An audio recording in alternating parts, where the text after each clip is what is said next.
Hello, everyone, beautiful, gorgeous souls. Welcome to another wonderful episode all about how to manifest joy in your life. Now, why is this important? Because I know it's super important to tune into this high vibration of joy. Joy is the highest vibration together with love. And when you're in a state of joy, you can manifest things more quickly into your life. Doesn't matter if it's love, career, if it's some more money, whatever it is that you're trying to manifest. If you're tuned into joy, you'll be able to manifest anything and everything at a much quicker pace. Now, a little bit backstory on me. I was a very serious child growing up. Like, literally, I never laughed, never smiled, never joked. Very serious. And the reason behind it was because we lived in a joint family and I was the oldest of all my siblings and cousins, and I had 8 siblings and cousins who were all younger than me. And I had to grow up really fast. And I remember by the time I was 9 years old, I was acting more like an adult and mimicking the adults in my family because I was responsible for my younger siblings and my younger cousins in the house. And we lived in a joint family. So I had uncles and aunts and grandparents, right, living with me. And so they were mostly all adults, and me being the oldest child, I took on more of an adult role. And I forgot to tune into joy. And that is why I had to do a lot of inner child healing when I started working on my own shadows. My inner child healing was super important because I had forgotten how to tune into joy. I was extremely critical about myself and a perfectionist in all terms. And it all was because I was taking care of 8 younger siblings and cousins from a very young age, from the age of 9. So of course I had to work a lot on my inner child, but at the same time work on tuning into more joy. So today I'm going to share with you how I did it. How did I tune into more joy and started manifesting all these wonderful things in my life so quickly and so easily. So the first thing I did was I learned to be grateful. I literally had to learn to be grateful for everything that was happening in my life, whether it was right or wrong. And so I wanted to be grateful for everything. And that is what I did. I focused on gratitude a lot. I said 5 things that I was grateful for when I woke up, 5 things before I went to bed, what I was grateful for before I went to bed.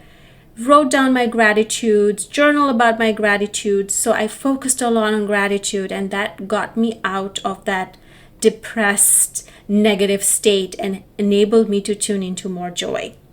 The second thing I did was I stopped focusing on the flaws. I stopped criticizing myself on a daily basis, whether it's in your head or it's out loud. I stopped criticizing others because I was a perfectionist and I had to criticize not only myself but others when they were not doing something that I thought was not right. So I had to really learn to stop criticizing myself. The third thing is I had to forgive myself. I had to forgive my childhood. I had to forgive the adults in my family. I had to forgive myself for being that way, and for having those kind of experiences in my childhood. They were not bad experiences, but it's just I was asked to grow up way quickly than I ever could. I started acting like an adult at the age of 9, so that was not good for me. I never really had a childhood. So I needed to forgive that. I needed to forgive everybody and myself. And so you might need to do the same. Maybe you're not tuning into joy because there is a lot of trauma or you experienced, and maybe there were some adults involved in that, or maybe some loved ones involved in that, and you need to forgive them. You need to focus on forgiveness. And then the fourth thing I did is I made a happy board. Instead of a vision board, I made a happy board. So anytime I had not so happy thoughts, I would go and look at my happy board. So you can create a happy board with a lot of fun things for yourself. So maybe the beach, maybe you dancing, whatever brings you joy. Create a happy board with that. And the most important tool I use for that is Pinterest. I love pinning everything to a board that I make, a happy board, and then I look at it every time I don't feel that happy.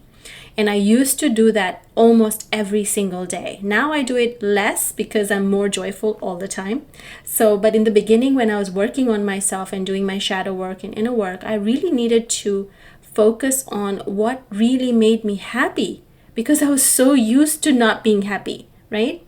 And so you need to create a happy board for yourself. So find pictures on Pinterest of things you love to do that brings you joy, maybe your childhood, maybe you dancing, whatever brings you joy.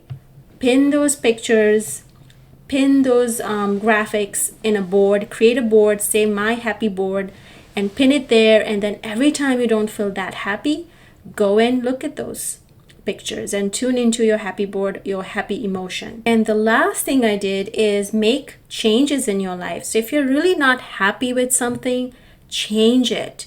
Work on yourself. Work on changing it. It could be your job. It could be your relationship. It could be the way you look, maybe your self-image, your self-worth, whatever it is, inner work, outer work, whatever it is you need to do, work on it, do it. Make the change, because usually joy tends to be on the other side of fear. And that is why it's important that you release the fear and focus more on tuning into joy and anything and everything that brings you joy. And remember, you need to take small steps. You can't do this overnight. It did not happen for me overnight. I had years and years of inner childhood work that I needed to release. So obviously, it's not going to take you a day to get to that happy new you.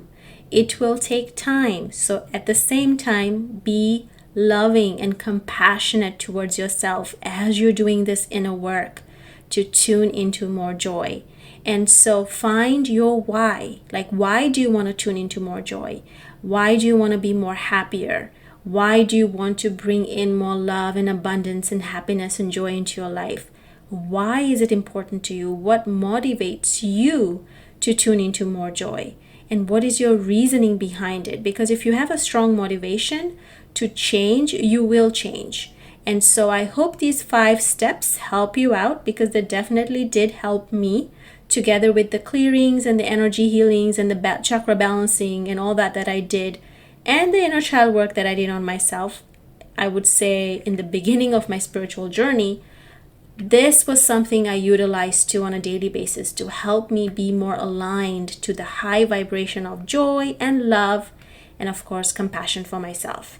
So I hope this was a very helpful episode, because if it was, DM me and let me know that it helped you in some way, shape, or form.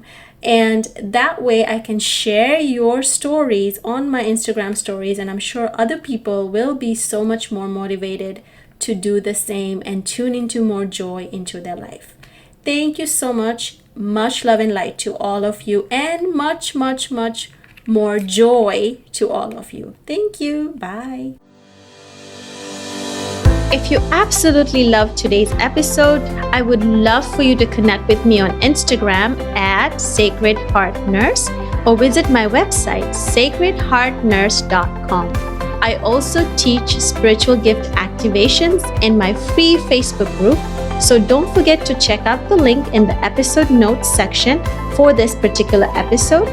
I'm looking forward to connecting with all of you. So much love and light. Thank you so much.